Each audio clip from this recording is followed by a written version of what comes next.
హల్లెలూయా. ఏ సాక్షి? నీ మనస్సాక్షి. నీ మనసే సాక్షి.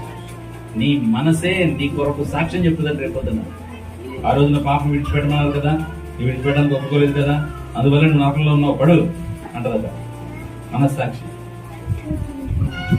నేను ఎప్పుడన్నాను లేదు, నువ్వు అన్నావు, నువ్వు ఆ రోజు చేసుకుంటే ఎత్తలేదు, అదే పని చేస్తుంది, నువ్వు అంగీకరించలేదు నన్ను, నా పరిశుద్ధమైన జీవితం బ్రతుకుతానని నాకు నీ హృదయాన్ని అప్పగించలేదు, కాబట్టి నేనేం చేయలేదు. ఆ రోజు చెప్పాను నేను నా పేరేం పేరు?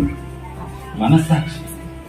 నా మనసే నాకు సాక్షి, నీ మనసే నీకు సాక్షి, మరొకటి మనసే మరొకరికి సాక్షి. అంటే ఒక సాక్షి నీ కోసం వెనకాల తిరుగుతున్నాడు. నువ్వు చేసే తప్పుల్ని రికార్డ్ చేయడానికి, నువ్వు చేసే తప్పుల్ని రికార్డ్ చేయడానికి, నువ్వు చేసే మంచి కార్యాలు రికార్డ్ చేయడానికి, ఆ తప్పు నుంచి బయటకు వస్తే దాన్ని రికార్డ్ చేయడానికి నీ వెనక